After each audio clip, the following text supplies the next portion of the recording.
And then you're like, okay, I'm gonna like have a little bit of this because I like it. Now, it would be great if you start to get your body used to loving the foods that are good for you. That's like something that I try to implement. It's like, okay, so how can I switch from something that I grew up eating, like spaghettis with rice, like Jesus Christ, carb galore, to like, right? Like Dominican people. I mean, come on.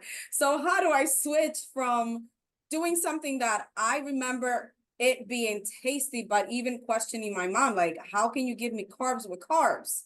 But anyway, how can you switch it where you can have a little bit of spaghetti with a protein and some fibrous carbs, aka known as vegetables, and then you have your rice with another meal, not together, right?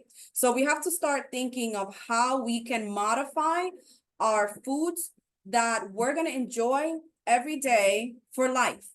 It's thinking of like becoming the best version of yourself is not a fad diet. It's not a, oh, I'm going to use this so I can lose the weight and then that's it. I'm going to go back to my habits, because guess what? You go back to your old habits, you go back to your old weight and the old weight you used to feel. So the goal here is for us to learn. This is why this is not going to be the last time I'm going to talk about macros and food prepping, because I don't know if you've noticed, the last time I taught this class, it was a different presentation and it was a different conversation. So every time we speak about this, the more it's going to enforce and remind you, oh, you know what? Yes, I need to make this change. I can do this. So it's an ongoing process. And the more you learn, the better you do, the better results you get, and the better you feel.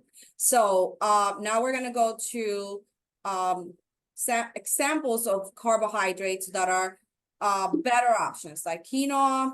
It's a nutrient-dense pseudo grain rich in protein and fiber.